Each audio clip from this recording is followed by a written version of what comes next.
much, Mr. Chair. Mr. Chair, if with the indulgence of the chairman, I would like to move to a different topic. So throughout the hearing, we've been talking about the confidential funds and how the OVP has dispersed the confidential funds. But with the indulgence of the chairman, I would like to move to looking into the regular funds and the disbursement of the regular funds of the Office of the Vice President. Please Mr. Chair. proceed. Thank you very much, Mr. Chair. Mr. Chair, if I may I request the COMSEC to please flash some slides. I prepared some slides to illustrate the figures in terms of the pattern of expenditure of the Office of the Vice President from the years 2021 to year 2025 as proposed in the National Expenditure Program. Mr. Chair, I would like to highlight a couple of things on this slide. Before I start, I would like to put some caveats. I was able to put figures in 2021 and 2022 based on the COA annual audit report.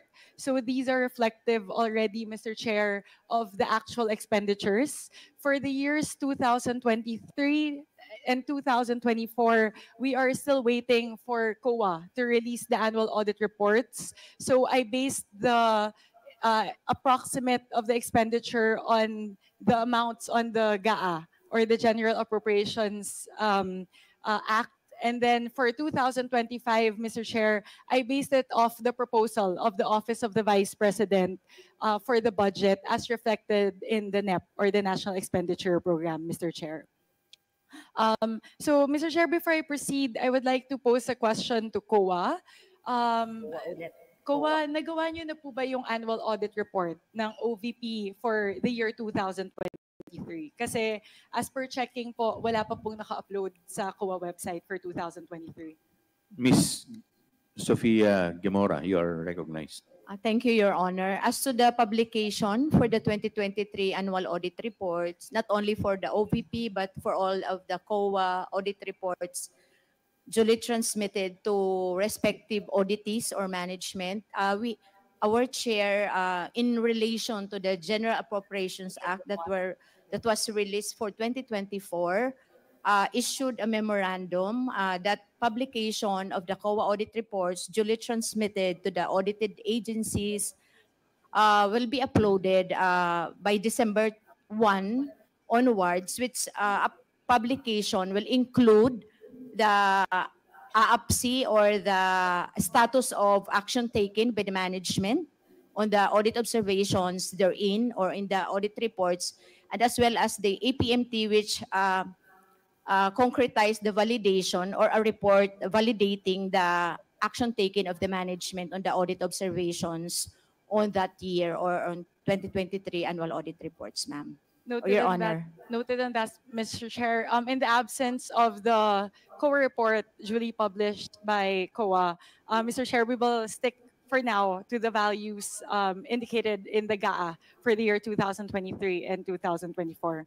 Mr. Chair, please allow me to make general comments on the patterns that I've seen from the year 2021 to 2025. Dalawa po siguro yung gusto ko pong puntuhin dito po sa ating obserbasyon.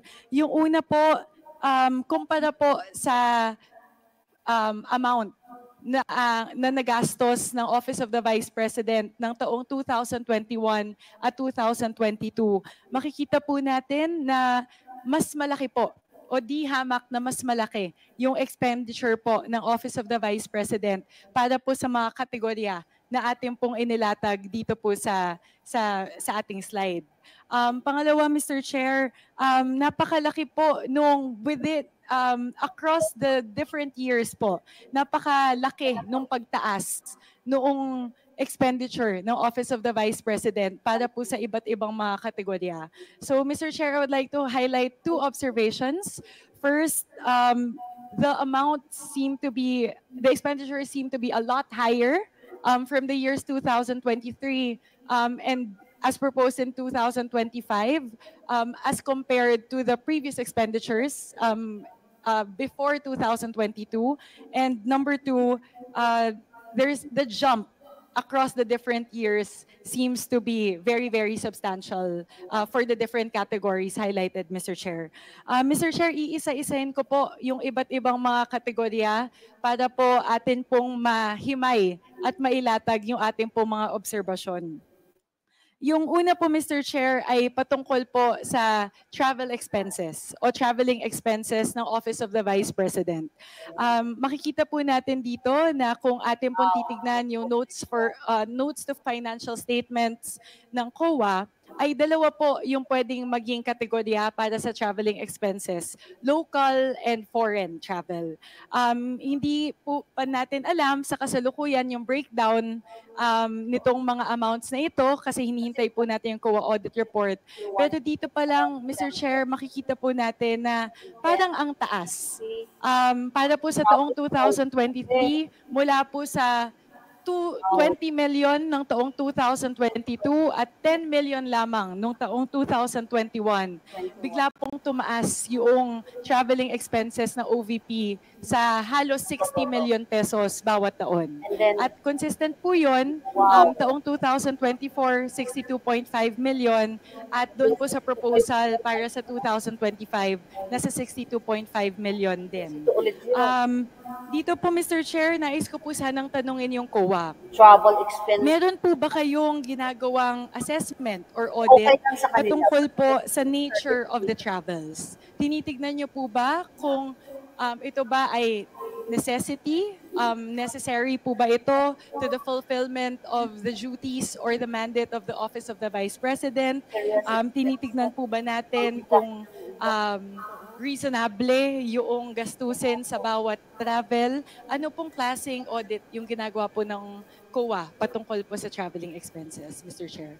Imagine mo yan, doble Mr. yung Chair, rate. may I, Yes, Mr. Tomawis, you're 10 recognized. million, 20 Congressman million, Swansing, Mr. Chair, 29. for the traveling expenses po, we base our audit on the Executive Order 77, wherein may mga prescribed rates po doon for the travel abroad and local travel, and may mga parameters and guidelines and procedures, and also we have also the documentary requirements ng COA, wherein may mga requirements required to be submitted to substantiate or to validate yung mga travel expenses na na-incur ng agency. Mr. Chair, thank you, sir. That's from the audit standpoint po eh. Just read and explain. Maganda din po kasi sana kung meron po sana, Mr. Chair, na representante mula po sa Office of the Vice President. Maganda po Wala, sana natin nagtago na sila. matanong na bakit kinailangan nila yung ganito kalaki na gastusin na traveling expense po. Kasi po nung mga sa mga previous years po, di ba po, halos kung titignan natin, almost 20% lamang or 1/5 lamang nung kasalukuyang gastusin ng OVP yung traveling expenses. So, alam ko po na hindi masasagot ng COA yung dahilan kung bakit dumami yung travels. Pero sana po mabigyan po tayo ng linaw ng Office of the Vice President kung ito bang mga travels na ito ay necessary po at ano po yung Paano sila paano po ito nag-align doon po sa mga objectives at mandate ng Office of the Vice President. Mr. Chair, may I answer Yes, Mr. po? Tomawis, you are recognized. Based on our report po, dun sa travel expenses, since ang OBP for the 2023, nag-full blast sila kasi nagkaroon po ng expansion, which is yung satellite offices and also yung disaster operations nila. Wherein the other previous administration po kasi wala pong satellite offices. That's why lahat po ng travel expenses in relation to the operations in the satellite offices, kaya po lumaki yung amount of expenses pertaining to the travel expenses. So, ibig Mr. Chair, sabihin, if I may ask COA, as a nagkaroon sila follow-up, ng yung travel satellite, expenses po ba, yan ay travel expenses ng mas mga lalo staff silang ng satellite gumastos. offices? Mas malaki yung gasto. Based on this, kasama po. Mr. Chair, maaari po bang ibahagi sa atin ng COA ilan pong porsyento dito po sa 59.5 million para po sa taong 2023? Ilan po dyan magkano po dyan yung local travel versus foreign travel? May ibabahagi niyo po ba iyon? Yung sound nila ang pangit.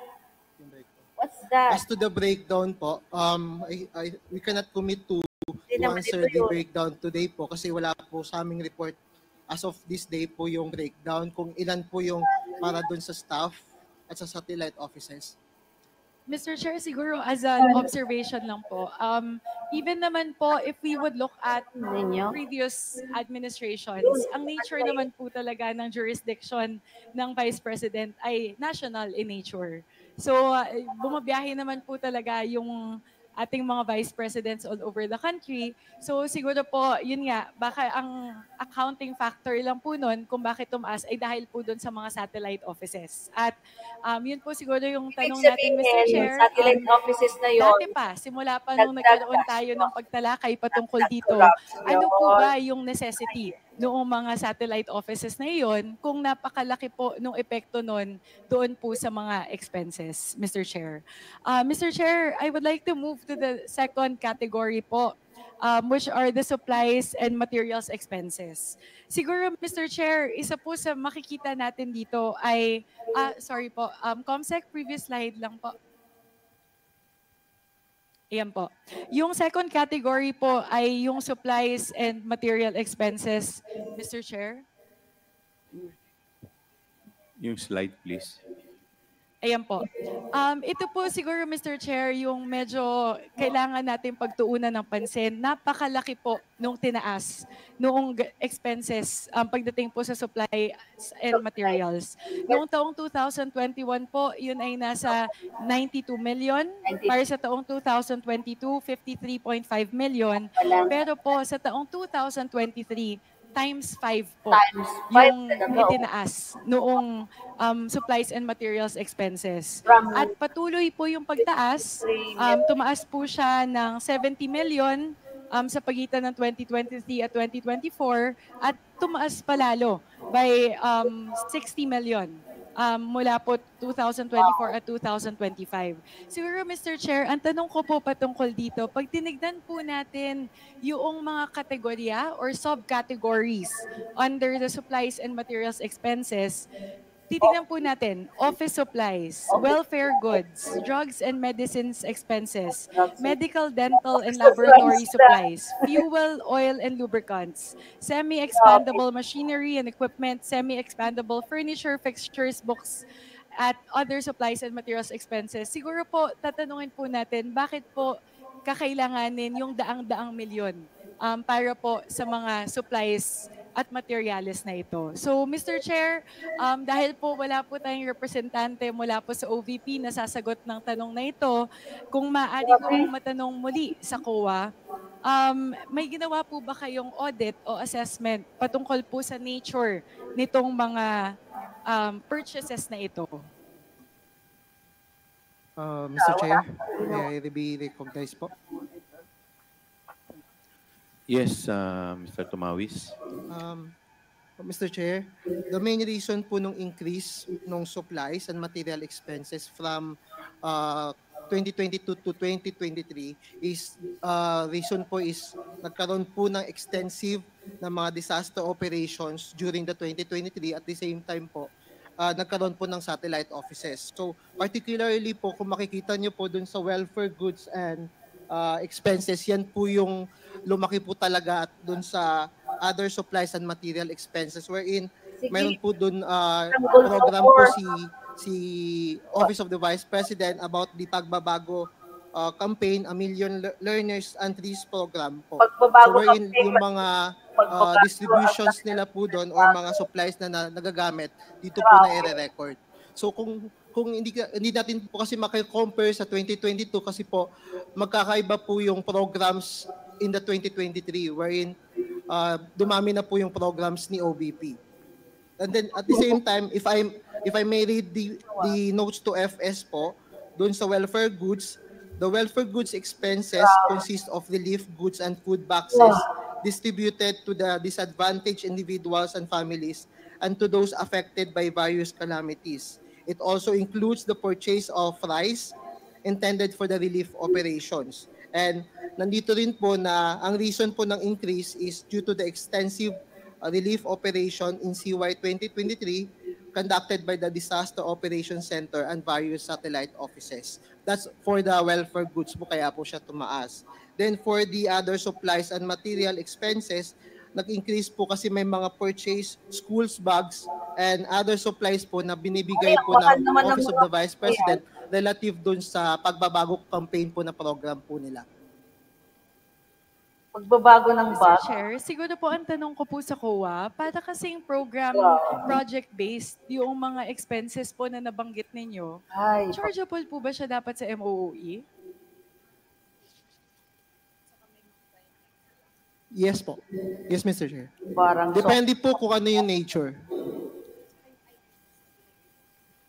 Siguro, And- go ahead, ma'am. Mr. Chair, may I be Yes, recognized? Ma'am Hemora, you are Thank you, recognized. Chair. Of course, ma'am, with the programs comes the different items that will be used for the implementation of the program. So if there will be, like earlier said by Mr. Fahad, there were mga welfare goods that were procured and other bags for the ano ba yung program? Pagbabago Kaday program. So these are recorded in the MOE for the procured items that were related to the implementation of the different programs implemented during the year. Mr. Chair, dahil po napakalaki po noong halaga na ating pinag-uusapan dito sa supplies and materials expenses, meron na po bang liquidation na naganap para sa mga ito? Na-audit na po ba yung liquidation, lalo na po doon sa mga disaster operations, doon po sa mga bags, school supplies? Natapos na po ba yung liquidation and audit? Mr. Chair, for the Yes, audit of Mr. 2023, natapos na po namin yung audit. So based on an audit, meron na po kaming audit report and mga findings which are included na po sa annual audit report ng 2023. So which is pertaining po dun sa deficiencies noted on the distribution of welfare goods, as also for the deficiencies noted on the Pagbabago campaign program. So we have issued audit observation memorandum, and we also included in our report all our findings on that programs po. Thank you very much, Mr. Chair. Mr. Chair, I think COA highlighted something very important. Ito pong welfare goods, which is a huge percentage of the supplies expenses po, ay subject po ng AOM. Tama po ba? Opo. Kung pwede po sana nating makita yon, Mr. Chair, kapag pwede na pong maipakita sa atin ng COA, dahil po gusto nating siguraduhin na gastos po ng tama itong mga yung halaga dito po sa welfare goods at doon po sa pagbabago program, dahil po subjected siya sa AOM. Mahalaga po para sa committee din na ito na makita po kung ano yung findings ng COA. Lalo na po doon sa deficiencies, siguro po sa mga acknowledgement receipts po ba yan? Sa liquidation reports, mga resibo, ganun po ba? Sa procurement process po ba yung findings ng COA, Mr. Chair?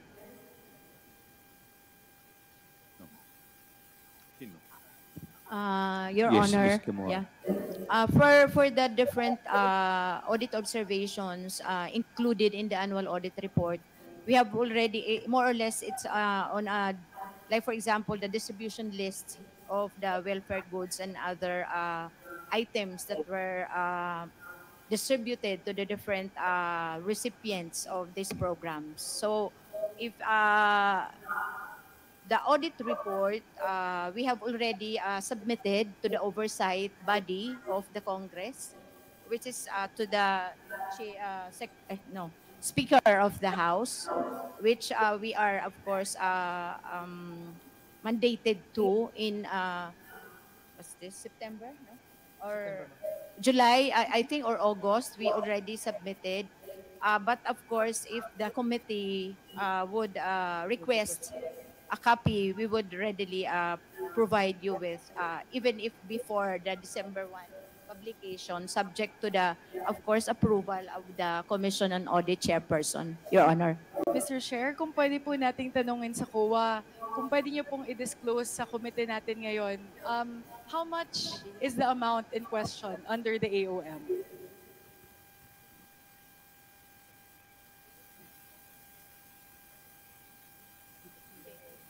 Ilang milyon po? How many hundreds of thousands of pesos?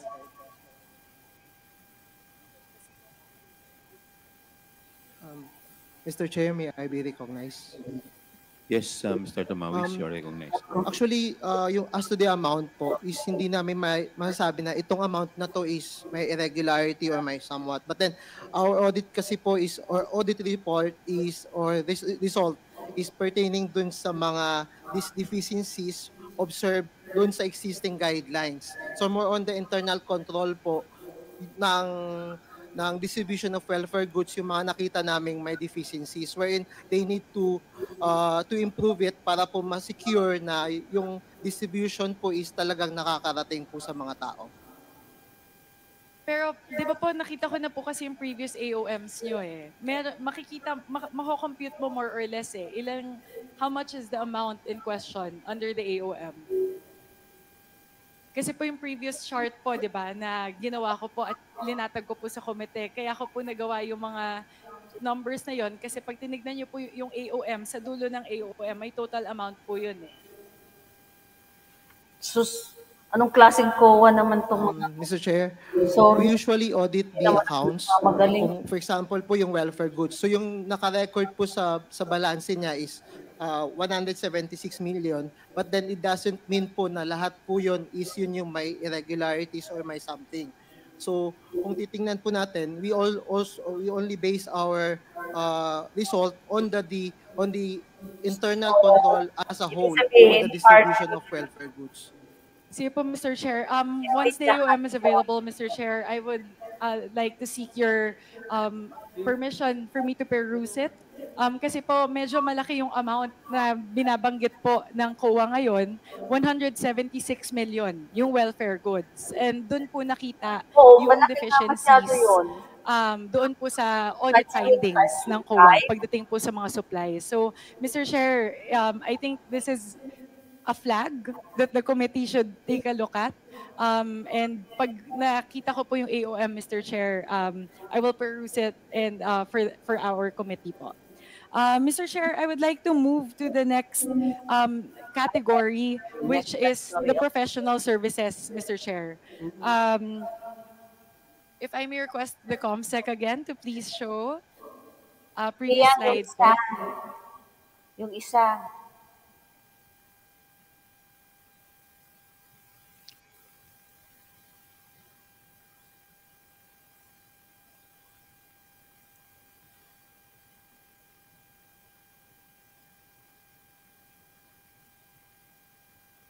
Mr. Chair, pagbabalikan po natin ulit, doon sa professional services, same pattern po, Mr. Chair, napakalaki ng pagtaas.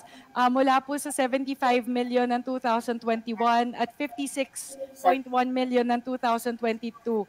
Bigla pong tumaas, lumaktaw po, more than 3 times.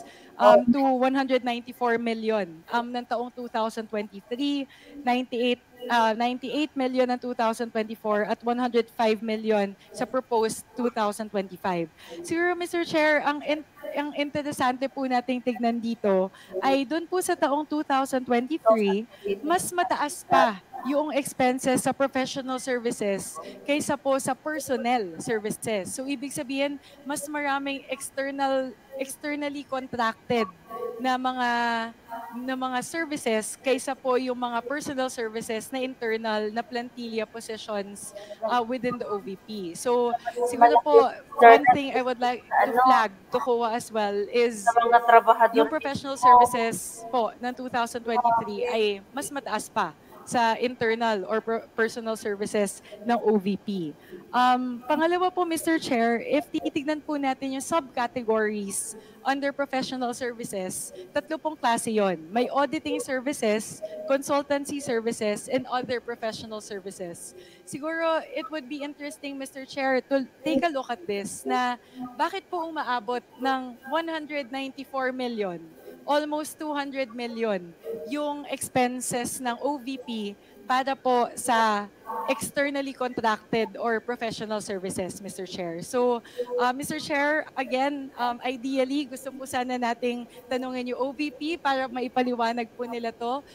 Pero kung masasagot po tayo ng COA ngayong araw, base po sa kanilang audit findings patungkol po dito. Mr. Tomawis. Mr. Chair, based on the audit report po, ang actual expenditure for the professional services is only 62.6 million. Aside from that, budgeted po. Kasi based on the GAA po, di ba po yung 194 million. So based on the actual po is only 62.6 million po yung na-incur during the 2023. As compared po dun sa 2022 na 56 million po. So, Mr. Chair, that's... I'll do a quick math. 1 second. So hindi ko alam kung may balik ma'am o hindi na release. So, ibig sabihin po, 32% lang yung utilization nila for professional services? Ano po yun? Quick math lang po, 32 divided by 194. Yes po. Uy! Ayan. Sige, Mr. Chair. That I understand. Pero in the succeeding year, 2024 po, meron na po ba kayong utilization report? Running utilization po. Yan ang isang Unfortunately po, Mr. Chair, for the 2024 po, wala pa po running balance as to the utilization po. deposit. Mr. Chair, pwede ko po ba tanungin sa COA kung patungkol po sa professional services, gumagawa po ba kayo ng audit or ng assessment patungkol po dun sa nature ng mga kontrata? Ibig sabihin po, yung nature of the projects na nagkokontrata sila for, and then whether the enlistment of these consultants are necessary, chine-check niyo po ba yun? May ganun po bang assessment na ginagawa yung COA? Wala. For the audit po usually, we are bound by yung mga rules and procedures po. Tinitingnan po namin to the extent po na nako-comply ng agency po yon. If ever po may mga deficiencies or not compliance dun sa rules and regulation, we communicate the information to the management and take their management comments. Then after that po, nagkakaroon na po ng evaluation, then that's the time po nagkakaroon na po ng kung masasatisfy kami or kung if ever lang na hindi na-comply. If ever hindi pa rin kami satisfied with their management comments, then meron na po tayong mga other actions po. Sir, yun lang, Mr. Chair. Kailangan lang po nating tignan. And I think this is a sort of assessment that COA is not able to do at present. We need to check the necessity of these contracts.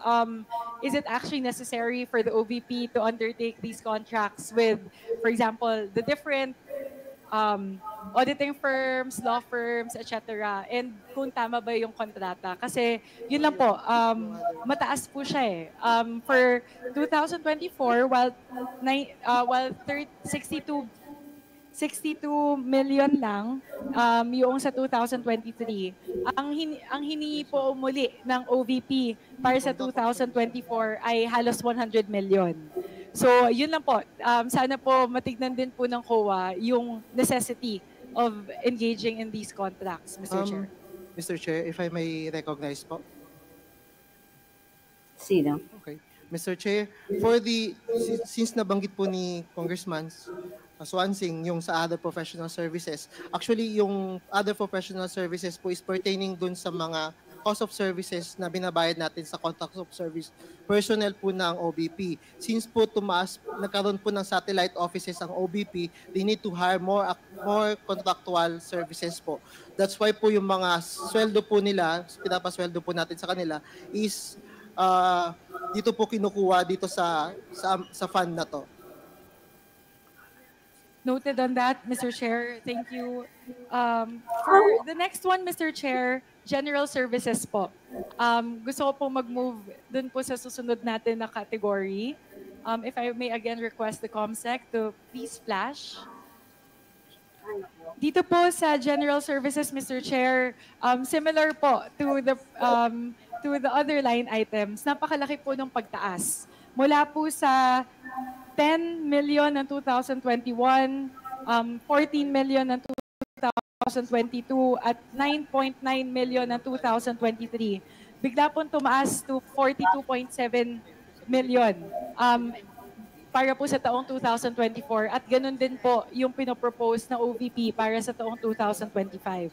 Siguro, Mr. Chair, interesante po tignan itong kategorya na ito sapagkat pag tinignan po natin yung subcategories under general services, pag nakita po natin environment and sanitary services, janitorial services, security services, and other general services, mapapatanong po tayo na bakit po na-multiply po by 5 times yung gastos ng OVP between year 2023 and 2024. Kasi po itong mga nature ng mga services na ito, like janitorial services, sanitary services, security services, should be fairly stable and consistent across years. So, bakit po tumaas ng halos 33 million. Yun pong general services, Mr. Chair. Mr. Chair, Yes, Mr. Tumawis. for the actual expenditure po ng general services for the 2023 is around 25 million po. So, 9.9 yung budgeted, naging 25 million. Yes po, Mr. Chair. And for 2024, Mr. Chair, hindi pa tayo masasagot ng COA. Your Honor, may I be recognized? Yes, Ms. Yamora. The MOE, which is incurred by the OVP in relation to professional services, based on the financial statements submitted by the OVP but not yet audited, diba? But not yet audited by our team, totaling 11.6 million po. That's for the janitorial and security services, Your Honor. From January to July 2024. That's the latest financial statements that have been submitted to the Commission on Audit. So particularly the 7 months. financial statements on performance. Noted, Mr. Chair. So, I guess po yung projected natin for end of year is roughly 23 to 25 million Yes, din, times 2. Noted on that, Mr. Chair. And last category po, which I would like to focus on, would be the rent and lease expenses, Mr. Chair. Rent and lease expenses, I believe majority of this goes into the rent and the leases of the satellite offices. So, Mr. Chair, dito po makikita natin na taong 2023 ay 33 million po, 60 million ng 2024, at ang hinihiling po na OVP ay 80 million para sa taong 2025. So, Mr. Chair, 8 million. for the rental expenses, COMSEC, please move to the next slide. Dito po, Mr. Chair, makikita po natin yung detalye kung magkano po yung binabayaran ng OVP na renta para po sa kanilang mga satellite offices. Mr. Chair, this is based off, actually this is directly lifted from the briefer on OVP's rent or lease expenses in satellite offices as of September 19, 2024, supplied by the Commission on Audit. Siguro, Mr. Chair, several things that we would like to highlight here. So for the central office of the OVP in Cybergate, ang binabayaran po na monthly rent ay 2.1 million pesos para po sa head office.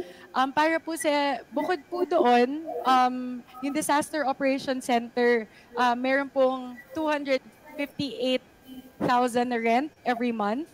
And then for the other satellite offices, Mr. Chair, meron po tayong nakikita dito na malalaki din. Halimbawa po yung sa Cagayan Valley, satellite office po ay 115,000 every month. Para po sa Bicol, 155,000 every month. Sa Cebu ay 149,000 every month. Sa Caraga po, medyo malaki po, 220,000 every month. and sa BARM po ay 120,000 every month.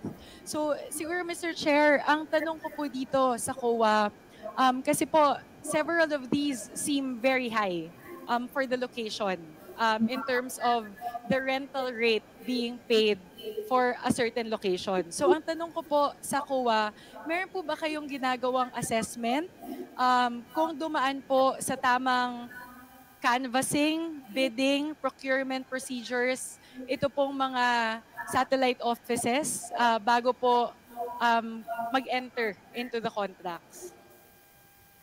Mr. Chair, based on the audit po, itong mga pag-procure po ng rent expenses ng OBP, dumaan po siya sa Procurement Act 9184. So, Mr. Chair, does that mean na nagkaroon ng canvassing, nagkaroon ng bidding? Yes, Mr. Chair. Next question, Mr. Chair. May ginagawa po bang assessment yung COA kung at par po sa market rental rates yung binabayaran ng OVP? Halimbawa po, for BARM, doon po sa Cotabato City, para po sa 220 square meters na property, ganun po ba yung going rate sa Cotabato City? Mr. Chair, one of the supporting documents po dun sa payment of rental po is yung cost-benefit analysis po ng agency. So doon namin ini-evaluate kung tama po ba yung rate na nakuha nila based on that cost analysis po, cost-benefit analysis. Mr. Chair, sorry, what do you mean po by you're basing off whether the market rate is correct based on the cost-benefit analysis? Kasi hindi po ba ang assessment dapat niyan ay titignan nyo yung comparable properties in the area? Hindi po siya cost-benefit analysis, Mr. Chair. They are also comparable po, nagko-compare po sa ibang lessors. Can you categorically confirm, Mr. Chair, that you've done that for every single one of these satellite offices? Unfortunately po, ang audit po kasi namin is on a sampling basis po. So it is not 100% po for the whole satellite offices. So which, Mr. Chair, of these satellite offices did you do that assessment on?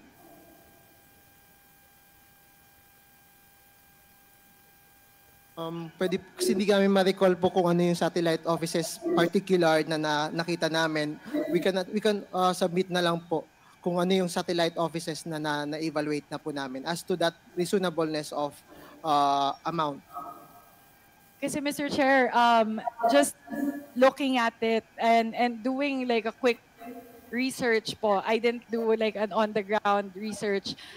Several of these po kasi seem to stand out na medyo mataas po yung rental rate para po dun sa size ng property, dun po sa lokasyon, para po dito sa ibang mga satellite offices. So if COA may please provide that information, Mr. Chair, alin po talaga dito yung nagawa nila ng assessment kung talagang at par sa market rate yung binabayaran po na rental rate ng Office of the Vice President, Mr. Chair?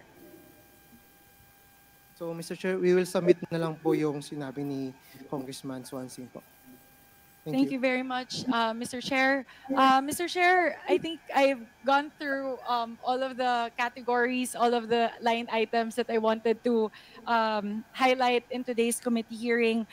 Siguro, Mr. Chair, mas maganda talaga sana kung nandito po yung representante mula po sa Office of the Vice President para po masagot yung ating mga katatungan patungkol po dito sa mga expenditures ng Office of the Vice President.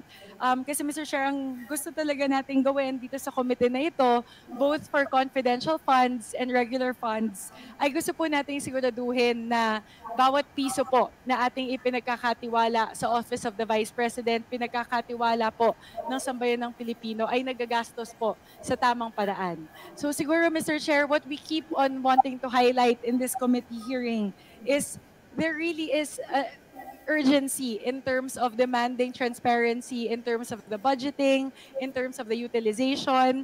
Kasi halimbawa, Mr. Chair, in the absence of the COA reports, hindi natin alam na halimbawa ang inappropriate pala natin sa OVP is 194 million para sa professional services, pero ang nagamit lang pala nila is 62 million. Yung mga ganun po ba, Mr. Chair, utilization, liquidation, kailangan po talaga nating tutukan yon at tignan. At Mr. Chair, para po doon sa deficiencies na binanggit po ng COA, lalong-lalo na po doon sa 176 million na nabanggit ninyo patungkol po doon sa welfare goods, under supplies and materials expenses na kasalukuyan na pong subject ng AOM. Sana po ay matutukan niyo po yun.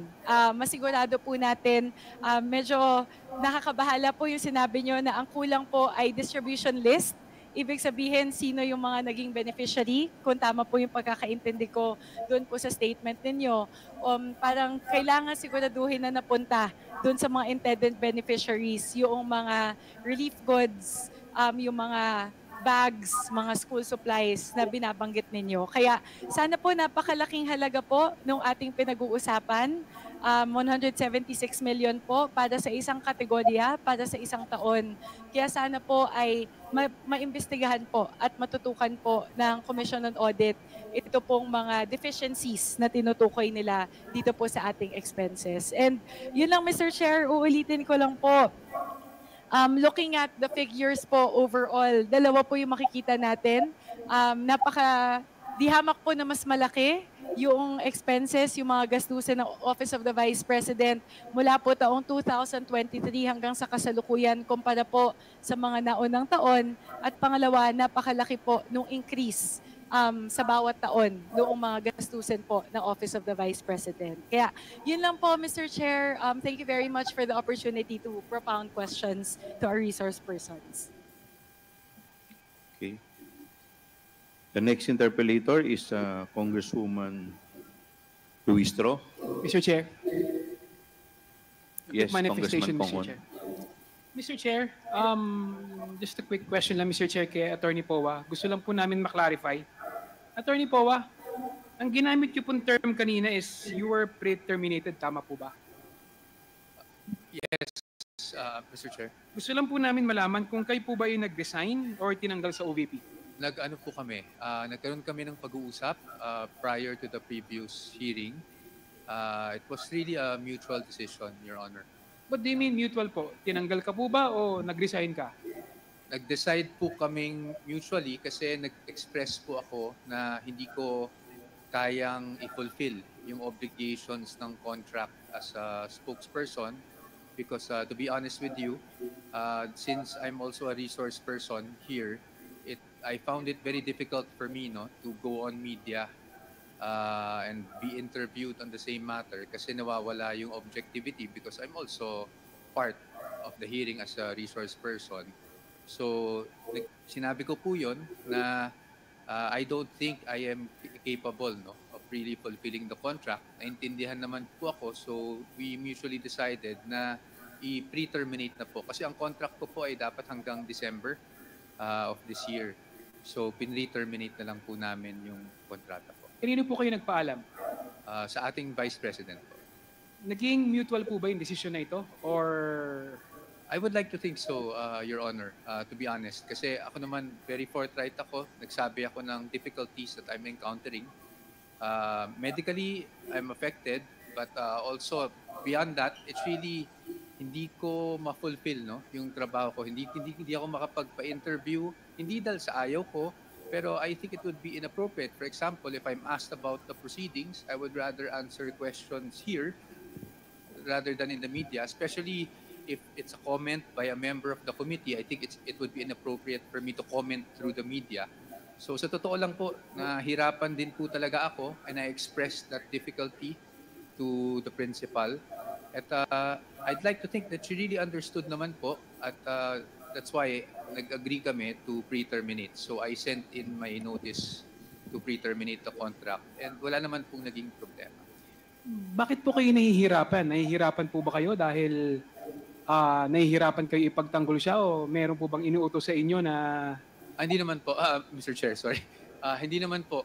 It's really, try ko pong i-explain. No? It's for example, meron pong interview regarding the proceedings here. Ako po kasi, personal view ko, kunwari nagkomentong isang kagalang-galang na kongresista tungkol sa proceedings dito, or pagtanungin ako tungkol sa mga issues na pinag-uusapan natin dito, I don't think, out of due respect to the members of this committee, I don't think it would be proper for me to answer through the media. Tapos magkakaharap tayo dito. Tapos either ulitin ko lang ulit yung sinabi ko. I would rather answer the questions here as a resource person. And I don't know if it's something that the committee would appreciate where I'm coming from. But sa totoo lang po, nahirapan ako magpa-interview. Kaya po kung mapapansin nyo, hindi ako nagpa-interview since nagsimula po yung itong committee na to. Hindi po ako lumabas sa kahit anong interview. No? That was my difficulty personally. One more question, Mr. Chair. May mga inutos po ba sa inyo na nahihirapan kayo sundin kaya kayo nag-resign? Wala naman po, Your Honor. I would like to be clear about that also. Wala naman pong inutos sa akin. In fact, kahit po sa interviews naman, I was given free rein to whether accept or not an interview. But lately, talaga pong personally, I don't know, it's me. I think it would be inappropriate to answer things through the media rather than through a committee. And then maybe after the investigation, pag may magtanong, then we can all discuss what happened during the committee hearing. Pero kung alam nyo naman po, minsan ang media, minsan tatanungin tayo, ano ang nangyari? Kung kunyari, hindi pa naman napag-uusapan sa committee, ayaw ko sanang pangunahan din po ang ating kagalang-galang na committee. Thank you, Mr. Chair. Chair, for recognition. Yes, For recognition lang, ma'am. yes, Comsec. Yes, thank you, sir. We would like to recognize the presence of Honorable Roberto T. Uy Jr., Vice Chairperson from the 1st District of Zamboanga del Norte. He was earlier here. And Honorable Joseph Jojo L. Lara from the 3rd District of Cagayan. Thank you, Your Honors. Thank you. The Chair would like to recognize Congresswoman Luistro. Thank you, Mr. Chair. I wish to express my frustration along with the other members of this committee for not being able to ask questions to our resource speakers from the office of the OVP. I just hope that they realize that the committee is providing them an ample due process, an avenue for them to be able to refute, to belie the findings that we have established already. But they prefer not attending the hearing rather than giving their due explanation to all the issues which have been raised already. Mr. Chair, after the last hearing of the Committee on Blue Ribbon, the Vice President held a press conference, although apparently she did not address squarely the findings that we have established already. Among others is the huge cost of rentals for the safe houses, most especially the 16 million confidential fund that was used in 11 days for the safe houses. Second, the confirmation of Attorney Osayas with regards to the receipt of DepEd envelope Payola, which has been testified to already in the previous hearings by Yusek Mercado. And third is the denial of the AFP of having received any fund from the DepEd with respect to the Youth Leadership Summit and the information and education campaign which were conducted. Nonetheless, Mr. Chair, there's one remark of the Vice President which indeed captured the attention of this representation. And if I can ask the Secretariat to please play this video clip of the press con.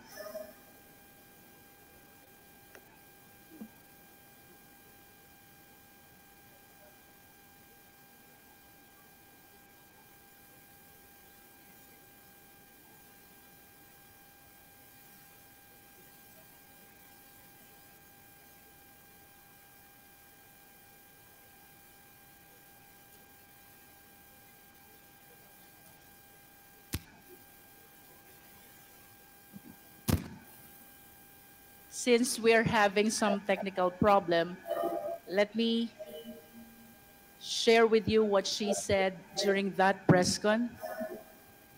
She said that the DepEd Confidential Fund ay ginamit para magbigay ng impormasyon sa militar at sa local government units kung saan dapat gawin ang youth leadership summits at ang information education campaign. First of all, Mr. Chair, I find it really strange. A civilian office like the Department of Education is the one which will be providing a confidential information to the military and the LGU with respect to national security. Hindi po ba baligtad ito, Mr. Chair? Because it is indeed the mandate of the AFP to promote and secure the national security and interest of our country. Pero dito po sa naging pronouncement ng ating Vice Presidente, she said, ang confidential fund ng Department of Education ay ginamit para magbigay ng impormasyon sa militar at sa LGU kung saan dapat gawin ang youth leadership summits at ang information education campaign. Mr. Chair, I wish to invite the attention of the committee to the certifications that were issued by the AFP and were submitted by the DepEd to COA in support of the utilization of the DepEd Confidential Fund, and the same provides YLS and IECs are conducted to prevent recruitment of teachers and students by terrorists and insurgents. May we request Attorney Camora to please confirm kung ito nga po ba ay nakasaad sa certifications ng AFP. Attorney Camora. Mr. Chair. The certification submitted by AFP to DepEd and which were subsequently submitted by DepEd to COA in support of the utilization of the DepEd Confidential Fund provides, among others, that YLS and IECs are intended to prevent recruitment of teachers and students by insurgents and rebels. That is what is contained in the certification, So Mr. you Chair. confirm. Yes, Mr. Chair. And having said so, Mr. Chair, we must understand that there are 4 existing programs of DepEd. And I wish to know also from COA, sang program po ba pumasok ito?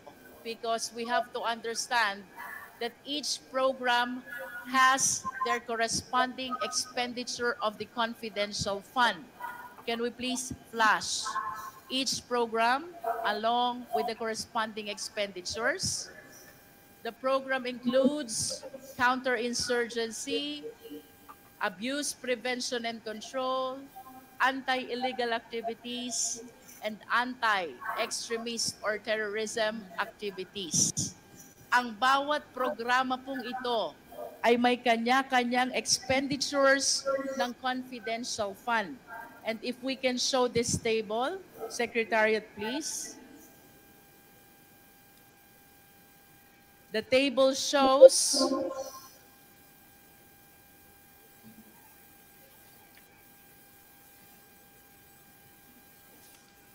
that for counterinsurgency program, first quarter, DepEd spent 2 million, and second quarter, DepEd spent 2,050,000.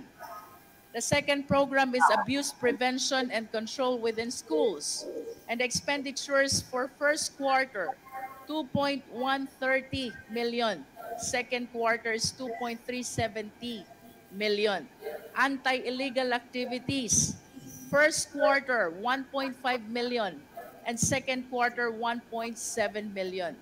And for anti-extremism, first quarter 1.8 million and second quarter 1.8 million. I understand, Mr. Chair, that the YLS and the education information campaign has to fall in any of these programs.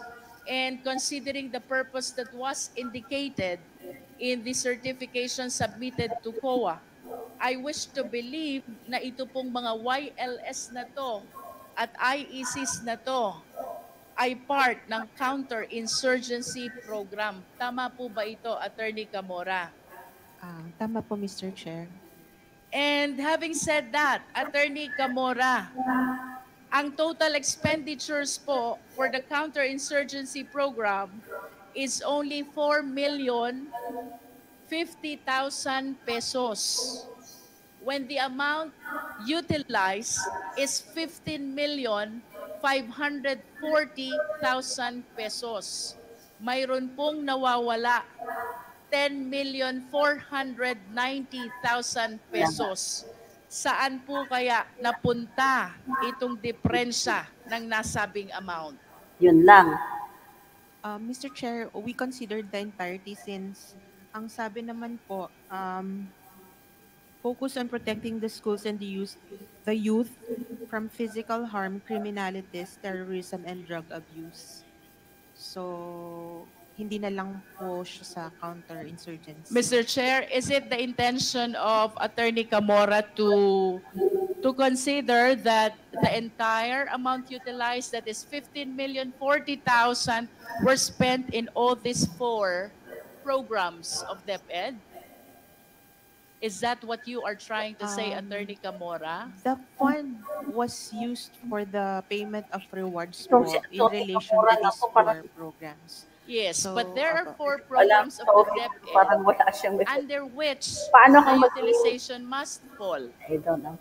Kaya ang tanong ko po sa inyo kanina, when the certification provides that YLS and IECs are conducted to prevent recruitment of teachers and students Para siyang by hindi extremists and terrorists.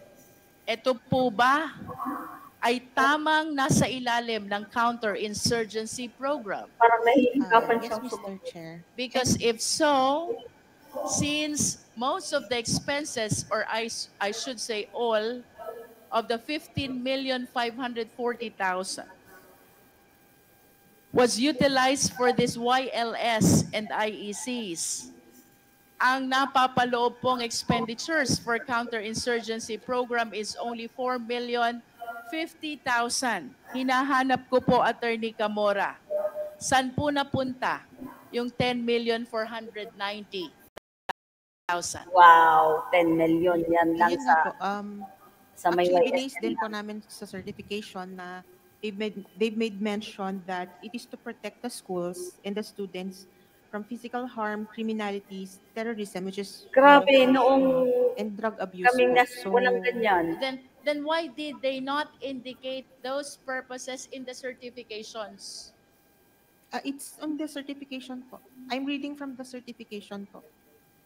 The certification provide for prevention of recruitment Parang nauna by yung the terrorists and investigation, rebels. yung certification. Am I correct, Attorney? Yes, Mr. Chair. Ano pa po bang ibang purpose ang nakasaad sa certification? Mayroon pa po bang ibang purpose? Nakalagay po kasi, also because of this exchange of information, we were able to perform our civil military combat and intelligence operations in our AOR with focus on protecting the schools, their students, and the youth from physical Tapos harm, naghiram lang criminalities, sila ng research ng terrorism, and drug abuse. So from your point of view, Attorney Tamora, saang program po ba napapaloob itong YLS at IECs?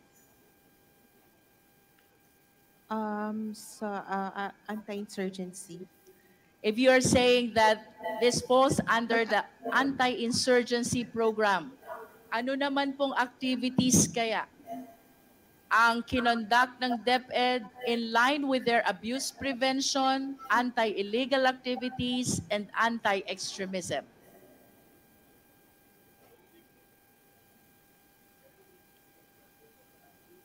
Based din po dito sa YLS, yun pong other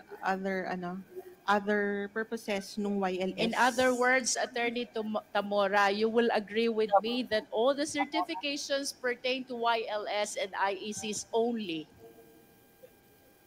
Pero meron pong other purpose po kasi silang nilagay sa certification. Then please enlighten us what activity falls under abuse prevention. What activity falls under anti-illegal activities? I think the YLS activities also included yun nga po, lectures on drug abuse, criminality. Kaano tong Are you not particular about defining, identifying sang programa po ba ito na papaloob? Ang daling How are you able to account the expenditures if you are not even aware kung saan programa kasama yung mga activities ng DepEd? I think that was not part of the yung naging part nung review nito. Dahil nung nagpa-submit po kami ng sa rewards. I will raise the same question for the last time, Attorney. You were saying that the YLS and the IEC fall under counterinsurgency program. Yes. And that is only 4,050,000. Yes, Mr. Way below the 15,040,000 confidential fund that was utilized by DepEd. What therefore are the activities that fall under abuse prevention first? Mr. Chair, ito lang po yung naging basis namin, Mr. Chair. Grabe talaga, kaya... I understand that this Nalulusutan 15 talaga million yan. is not even a subject matter of an AOM or an ND. Tama po ba ako? It was a subject matter of AOM po. And then what happened with the AOM? And then this is their answer, yung certification po. And you simply adopted this. Yes po. And you agree with me that it is not clear with COA kung anong activity ang pumasok in every or each of the 4 programs. Hindi na po namin kinategorize, Mr. Chair. I wish to invite the attention of the committee to the total amount spent for all these programs. Nasa ilalim po, first quarter is 7.5 and then second quarter is 8.31. How can you give us a clear presentation on how this 15 million was utilized if you could not identify under which program every activity falls?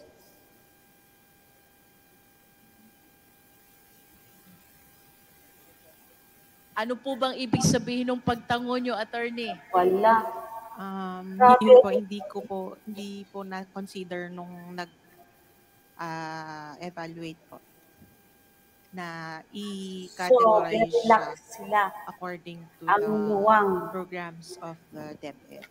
But can you confirm to us, yun po bang certifications na sinasabi nyo, which is stated that YLS and IECs are intended to prevent recruitment? Pare-parehas po ba yan? O may iba pa pong purpose na nabanggit? Ayun po, yung isang certification may ganun pong nakalagay na other purpose. How many certifications are we talking about, Attorney? For the entire 15,040,000 pesos confidential fund of DepEd.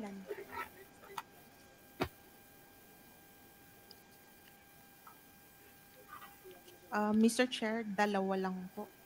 Dalawang certification lang po. And I think it will be very easy with you at least to categorize, Attorney Kamora.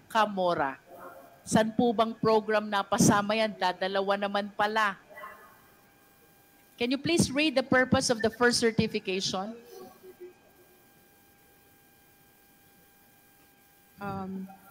These combined activities benefited 1,300 participants for the YLS and 8,754 students for the IEC. These collaborative efforts with the DepEd, Region 1 NICA, Regional Office 1, and OPAPRU were conducted to insulate the students from exploitation by the communist terrorist groups and inform them of the ills of terrorism and communism. Would On you May agree with 1st me that that is counterinsurgency program? Yes, Mr. How Chair. much is the amount indicated? There is no amount indicated in this particular There is no amount certification. indicated. How about the other certification? Can you please read to us? Only the first purpose po. Kasi, Mr. Chair, there is a second purpose in this one. What which is the second purpose? Yung first po na binasa ko na about criminalities, terrorism, and drug abuse. And then, Is there any third and fourth purposes?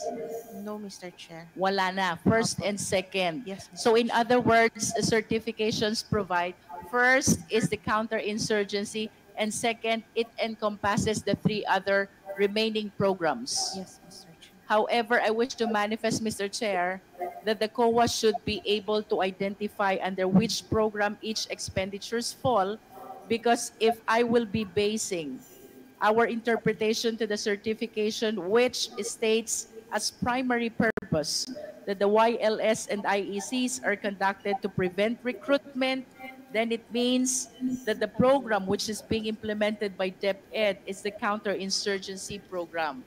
And considering that the amount which was spent for this program is only 4,050,000, I wish to be enlightened magkano kaya yung nagastos for the abuse prevention, magkano kaya ang nagastos para sa anti-illegal activities, at magkano kaya ang nagastos para sa anti-extremism.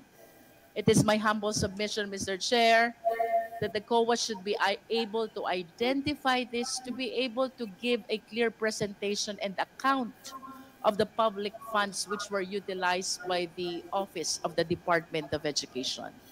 Mr. Chair, moving to my second observation, the DepEd Confidential Fund, according to the Vice President, was used to obtain information where military and LGU should hold the YLS and IEC. Again, I find this strange. Nabaligtad na po, because the office which has the mandate on addressing the national security and interest is the AFP, the Office of the National Defense. So I wish to believe that matters concerning national security ay mas marami pong information ang DND compared to the Department of Education. But strangely, ang nakasaad po dito, ang confidential fund ng DepEd ay ginagamit para makakuha ng impormasyon at masabihan ang military kasama na ang LGU saan kayo magko-conduct ng Youth Leadership Summits at Information Education Campaign. Nonetheless, Mr. Chair, I wish to believe na dapat mayroon pong correlation ang source ng information at ang site or recipient ng YLS and IEC.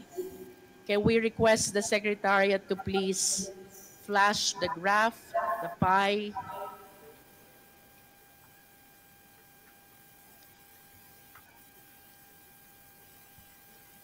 Mr. Chair, the payment of rewards indicated in our graph shows, or should I say, is not consistent with the location of the recipient where the YLS and the IEC were conducted. Ang sabi po dito sa ating graph, nagkaroon ng payment of rewards sa Zamboanga del Norte, sa Zamboanga del Sur,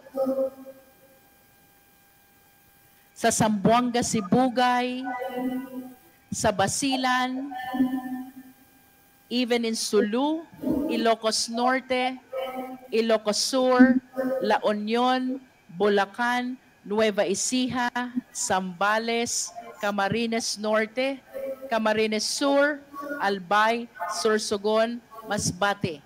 However, Mr. Chair, the total of the payment of rewards is only 4,282,000. Again, if we compare this to the total amount of confidential fund, which is 15,540,000 pesos.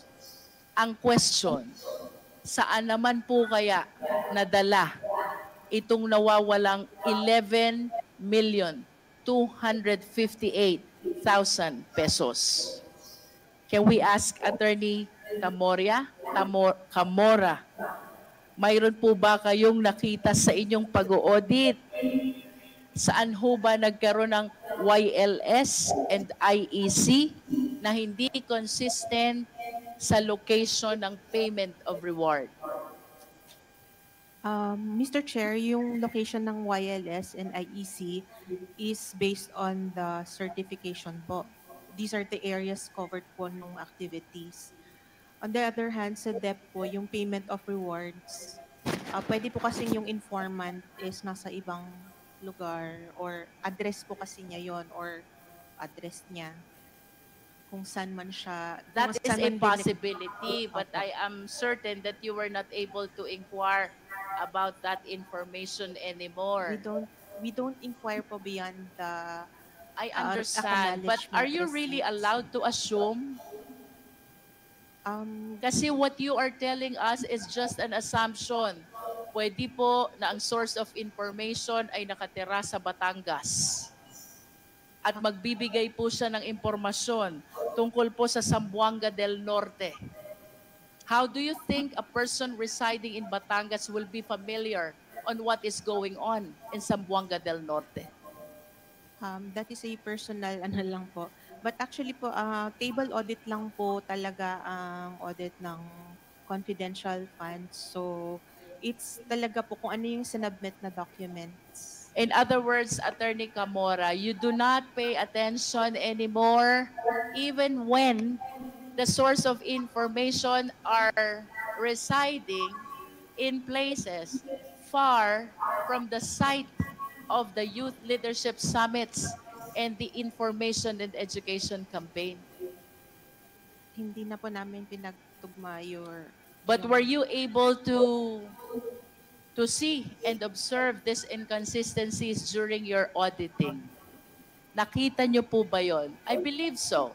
That is why you stated earlier na pwede naman pong nakatira sa ibang lugar and he will be giving information about another place. Yes, Mr. Chair. But you observe it during the auditing, but you did not conduct any further inquiry as to the correlation between the source of the information and the recipient or the location of the recipient of the YLS and the IECs. Do you agree? Yes, Mr. Chair. Hindi nyo na po pinansin. Mr. Chair, to conclude, dito po sa dalawang slides na ating ipinakita, if we will be anchoring our analysis on the programs of DepEd, it will appear that only 4,250,000 was spent for the counterinsurgency program, Mr. Chair. And therefore, there remains an unaccounted amount equivalent to 10,490,000 out of the total confidential fund, which is 15,540,000. Meanwhile, Mr. Chair, if we will be anchoring our analysis on the location of the source of information and the location of the recipients of the Youth Leadership Summits and the Information and Education Campaign, what is consistent with respect to their location is equivalent only to the amount of 4,282,000 pesos. So there remains also an unexplained amount of 10,490,000 pesos. Nasaan naman po kaya itong amount na ito? Mr. Chair, in conclusion, I wish to believe that the confidential fund of the Department of Education was not properly recorded at its best, or misspent, or misappropriated at its worst. It is the humble submission of this representation that there is a prima facie case of malversation, and in addition, an apparent case of breach of public trust. For us to be able Wala na naman si to Becky. know Yan. whether there is malversation, 4 elements must be present. Number 1, there must be a public official. 2, he is the custodian of fund. 3, the fund must be for public purpose. And 4th, the public official took, appropriated, misappropriated, or consented, or through abandonment or negligence, permitted another person to take them. For the information of the public, ang malversation po can be done intentionally. We call it dolo, which is with criminal intent. And it can be done as well by negligence. We call it culpa, or by negligence. In other words, with or without criminal intent. If the 4 elements are present, which I believe they are present, there's a prima facie case of malversation. With respect to the breach of public trust, this is the violation of public's confidence in a public officer's ability to serve with integrity, impartiality, and in accordance with law. Public trust is mandated by no less than the fundamental law of the land. That is the Philippine Constitution. We wish to express our utmost trust and confidence to the 19th Congress of the Philippines in addressing the apparent infractions of our rules on malversation and breach of public trust. And to the Filipino people, Mr. Chair, rest assured that this committee will legislate the necessary laws to safeguard not only confidential fund, but all public funds. Likewise, we commit to recommend the filing of the necessary actions against people found liable for committing these infractions. Thank you, Mr. Chair. Thank you, Congresswoman Luistro. The chair will now move to another, or to the next interpellator, Congressman Paduano. Thank you, Chairman. May I proceed? Chairman, since the Bureau of Treasury is not present in today's hearing, may I move to invite the representative from the Bureau of the Treasury, especially those representatives present during the previous hearing, for consistencies, Mr. Chairman. So move. COMSEC, please take note of Noted, the Your Honor. representation of Congressman Paduano. Mr. Chairman, why we should invite BTR? Because issues about policies with regards to GMC, to regards to the Memorandum Circular 97-02 from COA, and MC 02 of 2019 by the BTR should be, we need to check the consistencies of such GMC and those memorandum circular, Mr. Chairman, with regards to special cash advances. Now, COA, please lang po, please prepare the next hearing yung question of the requirements for special cash advancement, no, for the SDOs, doon po sa mga accountable officers, especially in question of their capacity to refund just in case amount being given to them as authorized by their principal. In this case, it is the Vice President. Kasi po, kailangan natin po yun. No? Sorry? Please use the microphone. Your Honor po, may I be recognized? Yes, Ms. Hemora. Your you're Honor, recognized. is it for the next hearing?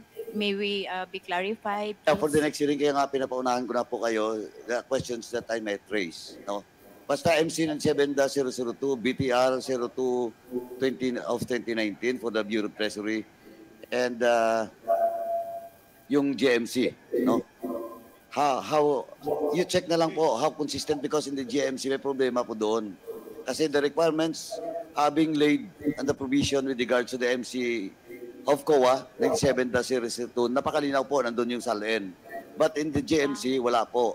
Then I will also discuss and ask about the salary grade of all those SDOs that was given an authority from the Vice President.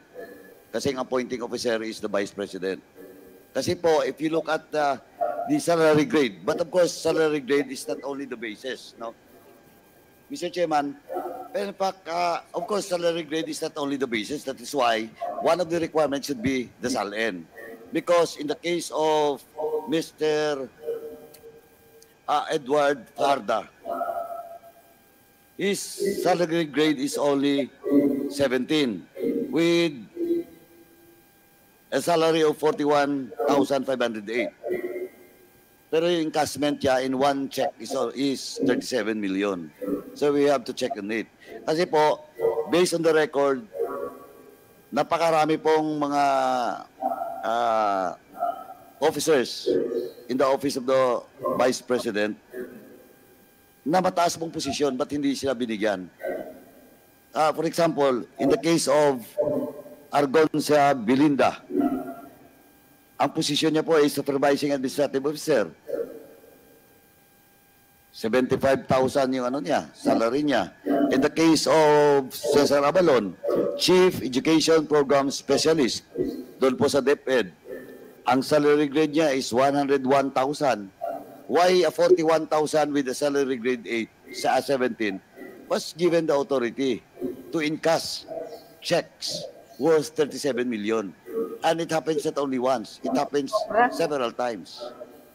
So that will be the question that will be raised by this representation the next hearing, especially on matters of policy. No, because sabi ko na nga, if the office of the Vice President to the legal department is questioning about jurisdiction of this committee to investigate such government funds and expenditures, we have the jurisdiction because we are now questioning the implementation and some policies of COA, of the BTR, in this particular case. Now, so please, Comsec, paki-ano lang po, paki-inform yung BTR, that will be the question that will be raised in the next hearing po. Noted, Your Honor. Thank you. Now, to the Land Bank, of course, a while ago, you mentioned about that you received the invitation in a short notice. That was just yesterday at 4 p.m. But let me remind you, I will not ask the details, but I will ask you now about the policies. And let me remind you, and for the record, we will not ask about specific bank details. And you cannot invoke the bank secrecy law. When in fact, that's why in this hearing, again, question of jurisdiction, this committee has the jurisdiction because for the past several years, no, hindi lang to OBP, hindi lang to DepEd, all other agencies in government, and that includes LGU, may problema tayo because during the investigation in other committee, especially in my committee in the public accounts, question of the bank secrecy law is being invoked by the Land Bank. At this time, you cannot invoke because we have now the checks.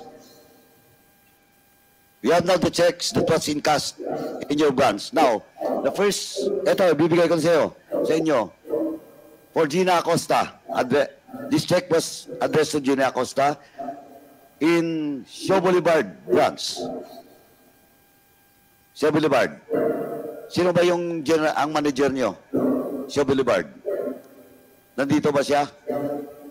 Wala. Wala. Comsec, Mr. Chairman, I move to invite the branch manager of Shaw Boulevard Land Bank in the next hearing. Comsec, please Noted, take Your note of Honor. the manifestation of Congressman Paduano. And with regards to DepEd, to the DepEd, nandito rin po yung mga cheque. The total is 112.5 million for 37.5 every check, million every check. Now this is from a land bank dito po sa Dex, sa Ultra Compound. Do you have a branch? So, Mr. Chairman, once again, I move that we invite the branch manager of this land bank branch for the DepEd. Comsec, please take note of the manifestation of Congressman Paduano. Now, let me proceed na lang, Mr. Chair, matter of policy with regards to land bank. What is the maximum reserve fund of those mentioned branches?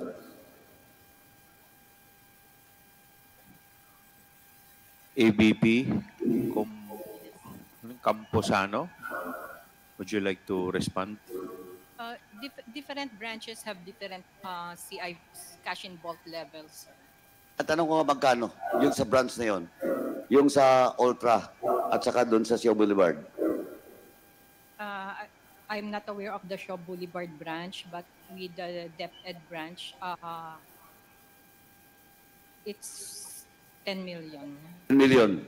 Okay, but the check that was in cash, or that's why I want the manager of that such branch. Kasi alam ko hindi niya naman masasagot. Pero I want her to be present in the next hearing because if the maximum reserve fund of that branch is only 10 million, the check that was it's either in cash or deposited to other banks or other bank accounts was 37.5 million. And it happens not only once, it happened several times. Tatlong cheque po dito ang hawak namin. Kompleto po, pati yung mga check number nandito. So, I hope, Land Bank, you bring your branch manager the next hearing. And please prepare also for the reserve fund of the Shaw Boulevard branch. Yes, sir. Now, let me proceed, Mr. Chairman. So, what will specifically, what will be if in the case of the Ultra Compound branch, maximum is only 10 million. What will happen if the encashment is more than 10 million? And in this case, it's 37.5 million. We usually ask our client to call us in advance, 2 days or 1 day before the encashment, for us to prepare the amount. Okay, so 1 day or 2 days notice for the client. Okay. Now next. Di ba pag yung client, yung check is under the client's name, he should be or she should be physically present. Yes, sir. During encashment. Yes, sir. Okay. So, yun. We will also check that. If Edward Farda, in the case of DepEd, and Gina Acosta is physically and personally present during the encashment. Okay? Now next question. With the amount of 125 million and 37.5 million, this is just a matter of policy. And I do believe that he cannot bring it wherever he wants, if that was an encashment. So, what will happen?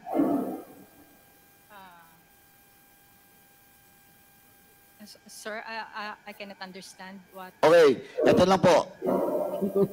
Do you allow delivery of such amount or big cash amount from if the client requests for it No, to be delivered? No. Are you sure of that, attorney? Are you sure that it is not allowed? It depends, sir. If we have a memorandum of agreement with the Pakilapit-lapitan lang po. It depends if we have an agreement with the client, if with a memorandum of agreement for delivery of payroll or whatever. Correct. If you have a memorandum of agreement. Correct? Yes, sir. Okay. So, ganito po. Please submit to this committee because I do not believe that Gina Acosta and Mr. Farda encash that amount, then brought with them to their office or to any place. Diba? So please bring and submit to this committee that MOA, particularly the branch that was mentioned. Is the branch allowed to have a MOA with the client with such amount? For example, in this case, 37.5 million in one encashment. And the other is much bigger, 4 times. That's 125 million. Do you allow land bank branches to initiate a MOA with your client with such amount of fund? It depends on the agreement, sir, with the branch and with the client. Sandali po, matter of policy po, tinatanong ko, do the central office of land bank allows? Yes. Kahit anong halaga? Yeah. If there is a MOA, there's a memorandum of agreement, sir. Hindi nga, yun ang tanong ko eh. Okay, sabihin na natin, may memorandum of agreement. Wala po bang ceiling na amount that you allow the branch?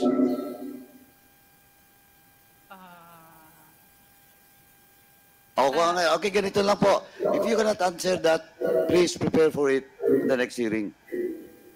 Kasi yun pong mga tanong kasi, Mr. Chairman, I just want to make it clear why I am asking this question because the banking laws should also be amended, especially the bank secrecy law. Because supposedly, government funds should be exempted. And in the bank secrecy law, there should be a special provision for it. And in fact, supposedly, especially government banks, with regards to MOA, dapat po may ceiling. Kasi, alam naman po natin, okay lang yan pag government fund, but if personal fund, kung may money laundering, well, in fact, until now, it's still 500,000, di ba? Ma'am? Yes. 500,000 pa rin, di ba? Above 500,000. Above 500,000? 500 lang. 500 lang 1,000 yung... No, it's above 500,000. If above 500,000, what is the policy? Sir, in the AMLA, sir. Sorry? Pakilapit lang po yung... Any transactions above 500,000 shall be reported to the AMLA. Ayun na nga eh. Ayun na nga yung sinasabi ko eh. But in this case, kung 500,000 yung maximum, pero yung withdrawal, especially ito, government funds, 37.5 million, 125 million. Kaya nga, Mr. Chairman, again, I would like to reiterate na kailangan talaga ma-revisit yung banking laws and particularly yung bank secrecy law.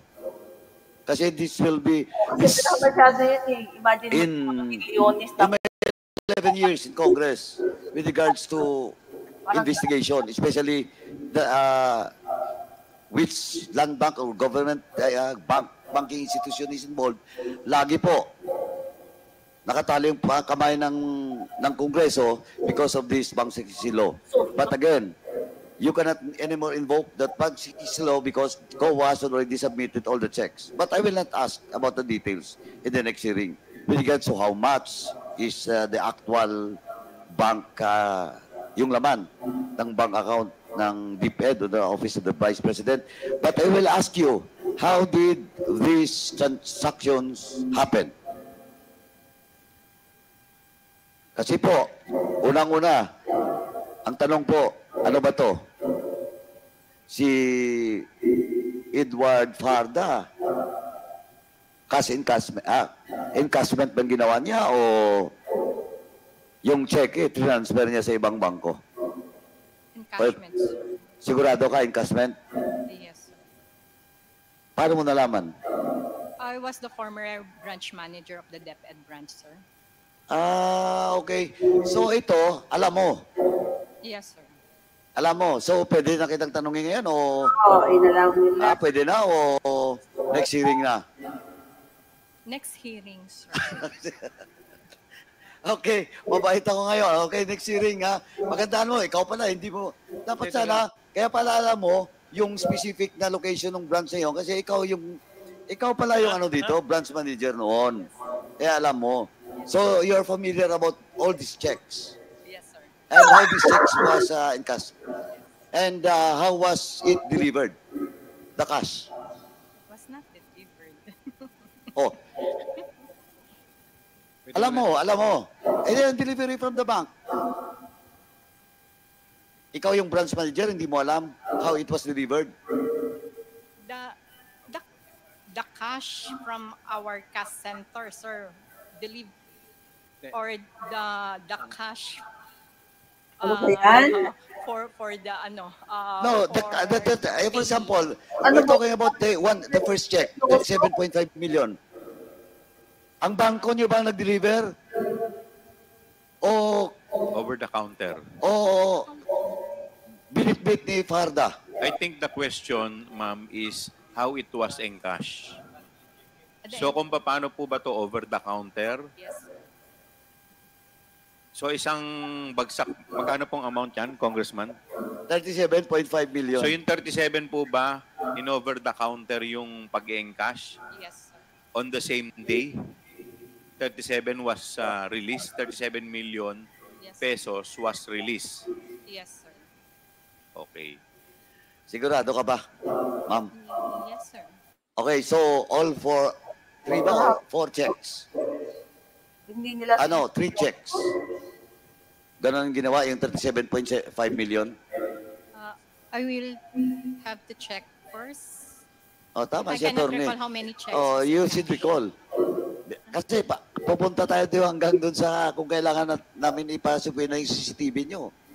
Papasubuin na namin. Ang tanong po ni Congressman Paduano, on 3 occasions, 3 cheque po kasi yan, 37.5 million. Ito po ba 37.5 million in cash over the counter on the same date? I mean, 3 separate dates. Ma'am, ganito lang po.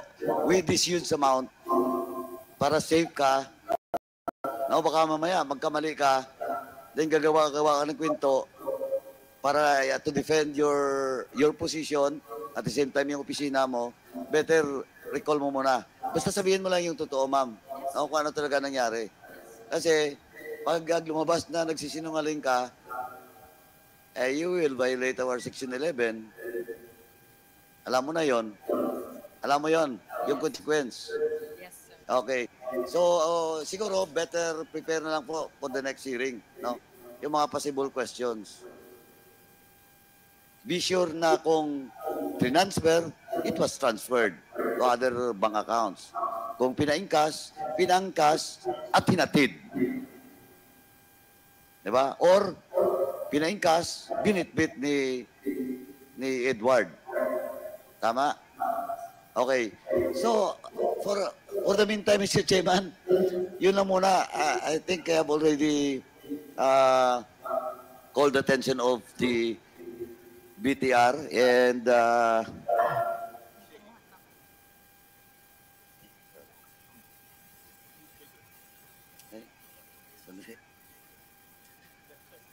Ito po. Mr. Chairman, last na lang pala po, baka makalimutan ko lang. So, okay na ako doon sa COA, next hearing na lang, at saka sa Land Bank, no? Pakidala na lang po. Kung hindi mo ma-recall talaga, pakidala ng teller mo. The time. Because this amount, 37.5 million, pag sinabi mo hindi alam, mabuti sinabi mo, alam mo. Kasi I will not believe in you na hindi mo alam because ganito kalaki, dapat alam ng branch manager, di ba? Okay, anyway, ganito na lang po. Chairman, maiksi na lang po ito. Yes, please continue. I'd like to take this opportunity because Miss Catalan is present. Yes, Your Honor, she's present.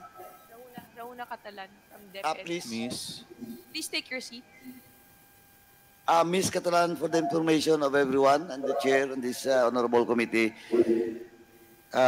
siya po yung isa sa mga pumirma as the head of the accounting department unit.